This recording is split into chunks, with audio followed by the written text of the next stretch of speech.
Howdy folks, I'm the Roleplay Gamer and I like to party. Welcome to Starpoint Gemini Warlords. This is, as far as I'm aware, the third game in the Starpoint Gemini series. I haven't played the previous ones. I am aware of them and aware of their basic gameplay mechanics. Now keep in mind, this is don't take this as gospel because again I haven't played them, but I would describe it as like real-time tactics, RTS, space sim kind of. I wouldn't necessarily call it a sim, but it falls under the broad umbrella of what we accept as space sim. It reminds me very much of the X series, like X3, both in its aesthetic, not necessarily its ship design, but I suppose it's like its graphical aesthetic, if we want to use that term. I'm aware this is sounding very wanky, and it's kind of that indie, really deep mechanically, but not necessarily polished in terms of presentation kind of vibe. This is really early access. It's actually earlier than I thought it was when I asked for the code. So I've been sort of putting this off, but putting off this video, but I know I said I was going to do it. So I kind of feel bad, putting it off, but I also feel bad showing it in such an early state. But just so you understand that it is very early. So take this video as more of like, let's see what you can do with the game, straight off the bat. And if you're interested, maybe check it out a little further down the line when it's a little more complete. All right, so it's not in the game yet, but you can form and control fleets, I'm given to understand. I'm not sure if you can have multiple ships yet. It seems like, I think you can have multiple fleets, and that's not in the game, but I don't know if you can have multiple ships yet. For the moment, I've just got the one ship, and it's a trader. You start off with, where is it? This thing. It's small. It's got weapons. It's sort of like an all-round sort of ship. I was surprised by the amount of cargo that you actually have, even on the small ship. So, I suppose, well, just the cargoes are, a lot bigger on all the I don't even know what I'm saying, but I suppose coming from what I'm used to with Elite Dangerous, where comparatively, even the bigger ships have, compared to this game, small cargo holds. So that really doesn't matter at all. That it's just something that I noticed and I thought of. So, the starter ship, even though it's not necessarily a trader, I don't think it stops you from doing anything, at the beginning of the game. So when you start up the game, I'm just going to get out of the dock here. When you start up the game, in its current state, it gives you a little prologue thing that's the cheesiest schlock I've ever seen. But that's all right. It's not that important. I feel like the meat of the game here, the most fun, is going to be had with the free play. And once the prologue is done, it puts you into free play, I believe, which is what we've got here, because the campaign isn't done yet. So you will have free play and campaign, and beyond that, I'm not sure if there are any other modes, but that's, hey, at least it's got that. So this is my little trader ship. It seems like it's the smallest, most basic trader you can get. I really like the look of it. I prefer this over the ship I was flying before, which I just showed you. In the shipyard menu thing, I assume that you can put weapons on this thing. This thing does not have weapons, so I'm just going to show you some trading and what you can do with the current build of the game, which is not much. You've got like a job board, which I'll show you in a second, and you can also upgrade this station here, which is, I assume, your home base. Like I said, you just get put in the prologue and that's it. And once the prologue is done, it's you don't get any more explanation.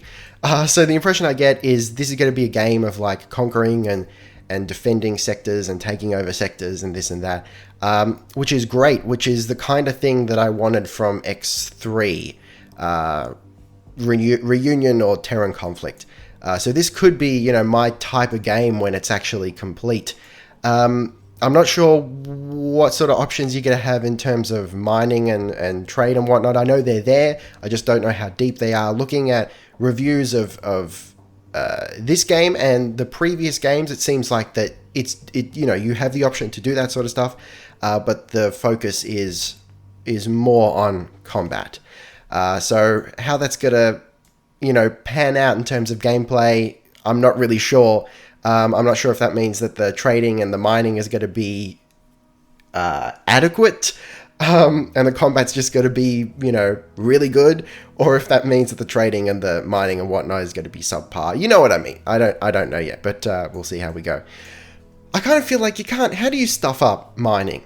You know, it's pretty simple.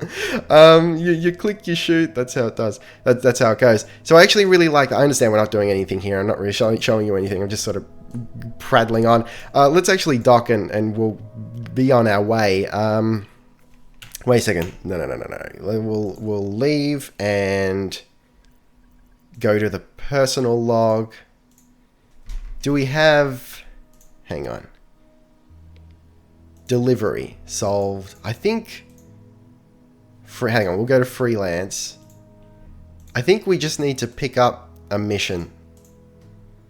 This menu needs to. It's obviously early access. I mean, even if you click active only, I mean, is that it looks like a button. It looks like it's meant to be a button, but it seems to just show you all the missions you've ever done, which is really annoying. So it doesn't show you, you know, what you've got at the moment. If we go to the map, is there a marker? There you go. There's the map. Well, that sort of gives you an idea. Oh wow, that gives you an idea of the kind of scope we're dealing with here. Yeah, I think we actually need to grab a mission. Because I know I died somewhere. I crashed into a planet. So at least you know you can crash into planets, and that's pretty cool. Alright, what do we want? We don't want anything too difficult. Search and destroy we can't do because we haven't got weapons. Trade. There you go. We'll just do that one. And it will auto... Oh, we've actually got a time limit. That's interesting. Okay, so I think what I was starting to say before I got sidetracked, is I really like the control scheme. You've got the ability to manually control your ship, which I'll just show you right now. For one, you know, just mouse control. You can use the WADs to move your ship like that, and right click is fire. You've also got all these different camera modes. Yep, just first person, over the shoulder, and this is my favorite, where it just, you know, you click where you want to go, and you can move the camera around independent of that. Transport. Yes, I would like to go there. I mean, sometimes it's a little bit finicky because you got to keep reissuing commands. Sometimes when you move the camera, it also changes the course of the ship, and that's not necessarily what you want. So we'll just transport the cargo, and we are done. We get some experience, and it's as simple as that. And you know, some of you who prefer a more in-depth experience might say that is incredibly simplistic and boring, and I can totally understand where you're coming from with that. But it's also kind of, this is what makes me feel like it's more along the lines of the X series, in that it's like a semi-AFK trader, which is what I really liked about the X series. Once you got like an empire of traders and they were just doing their own thing, you know, there's that element of semi-automation that I appreciate. I don't necessarily want to do everything manually. If I want to do everything manually, I'll go play Elite Dangerous. This is more of a grand scale space sim, if we do want to call it that. So I'll just bring up the menu again, and we can head back home. So presumably you will have more bases than this one. I assume, and you can upgrade the base to have, you know, more features and like a garage and shit, and have more, I suppose, defenses and whatnot, which I'll show you in a second. I can't actually buy anything yet. I haven't got enough money, but I've upgraded it once. That's why it looks the way it does. It was actually like half of that. It was just like one of these little pillory things, but I've doubled it up. I don't know what that did exactly, but it's there. Again, a lot of the upgrade features are not available due to the early state of the game. You can control your speed with the scroll wheel, which I kind of like. If you're looking for a very responsive dogfighting type of space game, I don't think this is it. I mean, even though you can, like I've just showed you, you can, hang on, let me just go to the right camera. Yeah, you can do this first person. Probably this is what you want. This feels very Freelancer, is it? Freelancer. I don't know. I'm not sure if that's the game I'm thinking of. There was a game from, I think, the early 2000s where you flew around in a ship from third-person view, and it made you feel very Jango Fett-like in Slave 1. It was pretty cool. You'd go to bars and whatnot and pick up missions, and can't remember what it's called. I'll have to find that out. Yeah, it feels like that, but it's not very, it's not super responsive, and that's probably on purpose due to the size of the ship. So I don't think we're talking fighters here. This is something I haven't been able to do, but obviously it's an option. I don't know if it's ship dependent or it's just not in the current build of the game, but you can launch fighters, and that's got me really excited. I really, as you know, I really like the idea of launching fighters. I have tried it out. I haven't managed to get it to work, so I assume it's either not in the game or I just haven't been using the right ships. So this informs the type of game we're talking about here. These are capital ships, frigates and freighters and whatnot. It's not a dogfighter, even though the capability is there. So I kind of feel like I feel like giving it props for, even though, it's a very specific kind of game with a very specific sort of set of ships, class of ships, it's like it gives you the extra option of manual control if you want it, rather than the opposite argument being, well, why do they give you manual control if the ships aren't very responsive to fly? And of course, there are some that are faster than this. This is a big, bulky trader. But I like that the option is there, and you got, like I said, a lot of options. All these different camera views. There's basically a different camera for every job, which I really appreciate. So we got a little bit of money from that. We're slowly getting up there. I don't know, what did I spend money on? I had more than this. There are also salvage missions. I don't even know if I can do those. If we go to the ship, some of this is very, very finicky. I hope they're going to make all this a little more streamlined. But again, you can sort of, not to like judge the game too harshly, because it is early access, and I don't know what the games are like when they're fully released, because I'll remind you that I haven't played the previous games in the series. It does have a very non-AAA kind of vibe to it, So what was the point of that? I don't know. I don't know if these menus are in concept or final. It probably would have helped if I'd actually played the previous games. Scavenger Swarm. So we can actually do scavenging missions. So it's basically you go up you fly up to this area. It's a wreck or something. You engage your scavenger swarm. It collects something and you're done.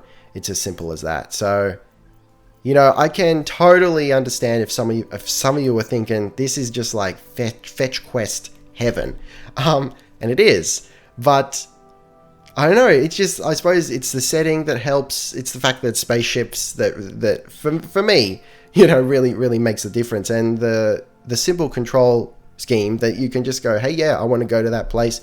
I'll alt tab and browse for like a minute while I'm warping there, and I'm back. I can scavenge. Now we'll go back home, get another mission, and I'll do something else in the minute it takes to get back.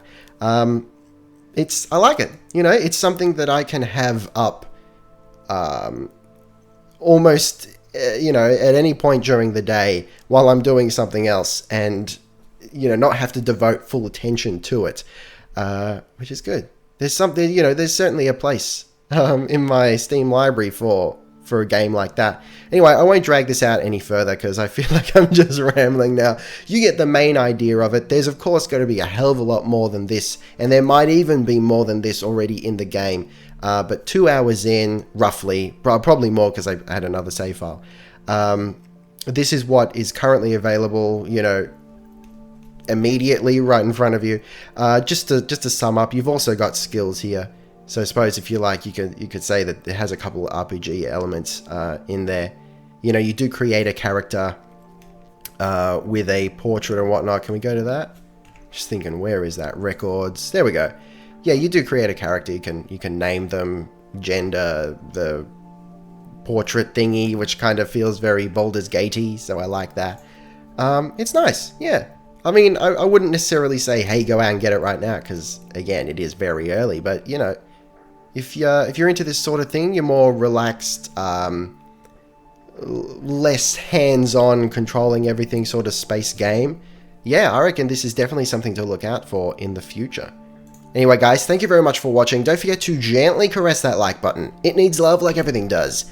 Taste the game, be excellent to each other, and I'll see you next time. Roleplay Gamer, out.